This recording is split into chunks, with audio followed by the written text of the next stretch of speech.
புரட்சித் தலைவர் எம்ஜிஆர் அவர்களை பற்றி சத்யா ஸ்டுடியோ பத்மநாபன் அவர்கள் கூறியதை தற்பொழுது காண்போம்.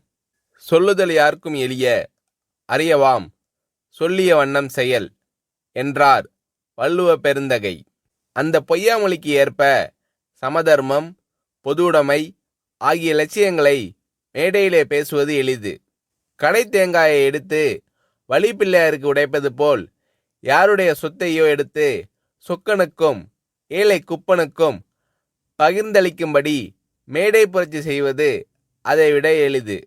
ஆனால் தன்னுடைய நெற்றி வேர்வை நிலத்தில் விழ அயராது உழைத்த உழைப்பால் உருவான ஒரு நிறுவனத்தின் நிர்வாகத்தை அதன் தொழிலாளர்களுக்கே சமமாக பிரித்தளிப்பது என்பது எல்லோருக்கும் உரியதன்று. அது எங்கள் வாழ்க்கை பாதையின் ஒளிவிளக்காம் புரட்சித் தலைவரை போன்ற பொன்மனச் செம்மல்களுக்கே உரிய ஒன்று. ஈத்துவக்கும் இன்பம் அறிந்த பெருந்தகையிடம் சேரும் செல்வத்தை ஊருணி நீர் நிறைந்ததற்கும் ஊர் நடுவே பழமரம் பழுத்ததற்கும் தமிழ்மறை ஒப்பிடுகிறது. அந்த முப்பாலுக்கு ஏற்ப எங்கள் இதே தெய்வம் பெற்ற லட்சங்கள் எல்லாம் ஏழை எளியோரின் ஏழ்மையை தீர்க்கும் லட்சியத்திற்காகவே பயன்படுத்தப்பட்டன. திரை உலகிலேயே வற்றாத வழங்கும் காமதேனுங்களாக கருதப்படுபவை திரையரங்கங்கள்தாம். ஒருமுறை சென்னை நகரின் முக்கிய திரையரங்கம் ஒன்று விலைக்கு வருவதாக இந்த ஏழை பங்காளரிடம் தெரிவிக்கப்பட்ட போது அவர் கேட்ட முதல் கேள்வி, இந்த தியேட்டரை வாங்கினால் அதில் எத்தனை பேருக்கு வேலை கொடுக்க முடியும் என்பதுதான். பொதுவாக ஒரு நிறுவனத்தை வாங்கும்போது லாபம் வரும் என்றுதான் எல்லோரும் கேட்பார்கள். ஆனால் பள்ளி ரோம்பும் பண்படைத்த இந்த பாரி வள்ளலோ அதனால் தனக்கு என்ன பலன் என்று கேட்காமல் பயனடைவோர் பட்டியல் எவ்வளவு என்று கேட்டார். நட்டத்தில் நடைபெறும் ஒன்று என்று தெரிந்திருந்தும் பலருக்கு வேலைவாய்ப்பு அளிக்கக்கூடிய ஒன்று என்ற ஒரே காரணத்தால் தான் மகாலட்சுமிகளான மவுண்ட் ரோடு தியேட்டர்களை எல்லாம் விட்டுவிட்டு சத்யா படப்பிடிப்பு நிலையத்தை அவர் வாங்கினார். அவரது உடல் மட்டுமல்லாது அவரது உள்ளமும் இவ்வாறு சொக்க தங்கமாக இருந்ததால்தான் இன்று இந்த வையகமே அவரது புகழை பாடி நிற்கிறது. முத்தமிழ் மண்டலம் மட்டுமல்லாது இந்தியாவே இன்று அந்த நம்பிக்கை நட்சத்திரத்தின் விழியசைவிற்கு காத்திருக்கிறது. இந்த ஈகை குணமும் கொடைத்தன்மையும் இன்று நேற்று வந்ததல்ல. சிலருக்கு தேர்தல் தேதி அறிவிக்கப்பட்டவுடனே நினைவுக்கு வருகின்ற கண் சிகிச்சை முகாம் போன்ற கண்கட்டி வித்தை அல்ல அது. இரத்தத்தின் இரத்தமான என் உடன்பிறப்பை என்று அவர் அழைப்பது அவரது உதட்டில் இருந்து வரும் சொல்லல்ல, அது அந்த வள்ளலின் இதயத்திலிருந்து வரும் இதய கீதம். ஒருமுறை விலை மதிக்க முடியாததும் எளிதில் கிடைக்க இயலாததுமான கேமரா ஒன்றை தொழிலாளி ஒருவர் கைத்தவறி கீழே போட்டு பழுதாக்கிவிட்டார்.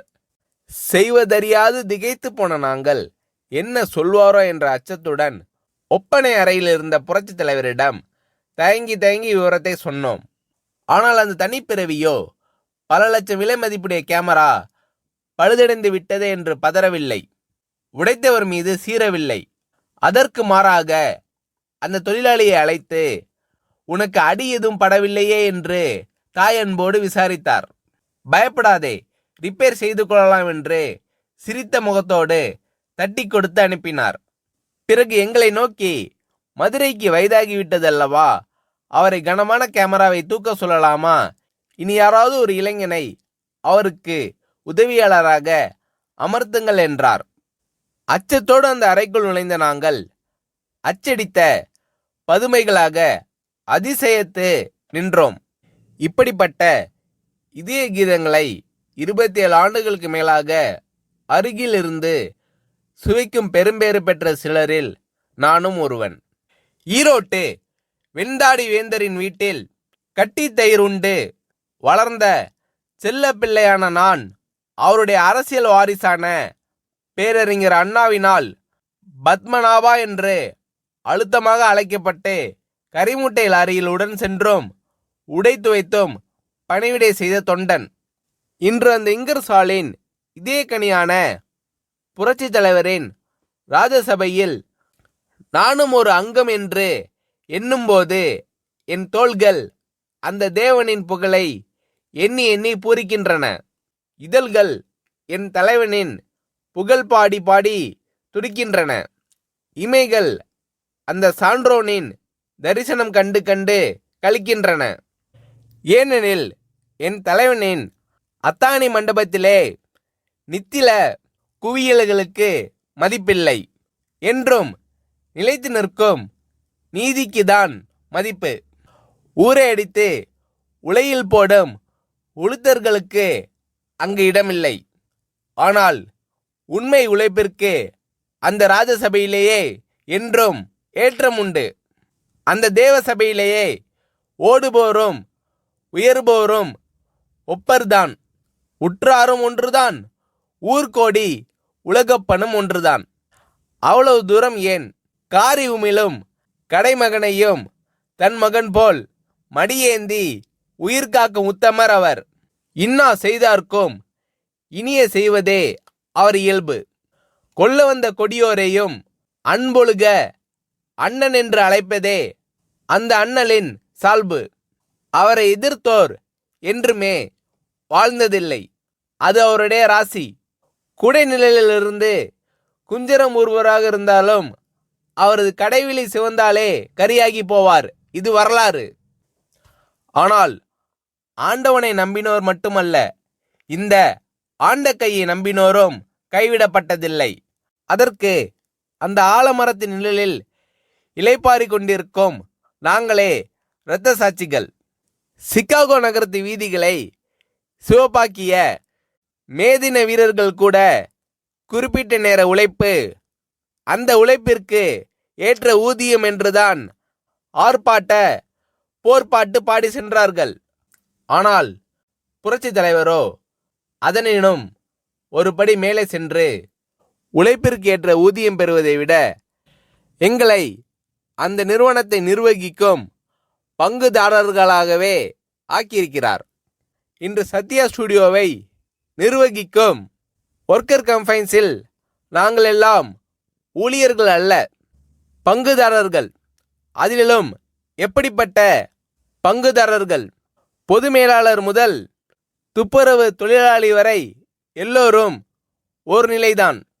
உயர்வு தாழ்வு அற்ற சம பங்குதாரர்கள்தான். இந்திய துணைக்கண்டத்திலேயே ஏன் உலகம் முழுவதிலும் தொழிலாளர்களை சம பங்கு நிர்வாகிகளாக இருந்து நடத்தும் ஒரே படப்பிடிப்பு நிறுவனம் சத்யா ஸ்டுடியோ ஒன்றுதான். காரணம், அது ஒரு சாதாரண மனிதருக்கு சொந்தமானதில்லை. அது ஒரு சரித்திர நாயகனுக்கு, புதியன செய்யும் புரட்சி தலைவனுக்கு சொந்தமானது. பகுத்துண்டு பல்லுயிர் ஓம்புவதை நூலோர் தொகுத்தோற்றுள் எல்லாம் தலை என்று கூறும் குரல் நெறி தெரிந்த ஒரு குமணனுடையது. அந்த குமணனுடைய காலடியில் நாங்கள் நிற்பதில் அந்த வள்ளலின் சுடரொளி எங்கள் வாழ்க்கையின் வழிகாட்டி ஆகிறது. நாங்களும் எங்கள் குடும்பத்தினரும் உண்ணும் போதும் உறங்கும் போதும் அந்த ஏந்தலை எங்கள் வாழ்க்கை பாதையின் ஒளிவிளக்காம் புரட்சி தலைவர் நீடூழி வாழ்க என்று நித்தம் நித்தம் வாழ்த்தி வணங்கி கொண்டிருக்கிறோம் என்று புரட்சி தலைவர் எம்ஜிஆர் அவர்களை பற்றி சத்யா ஸ்டுடியோ பத்மநாபன் அவர்கள் கூறுகிறார்.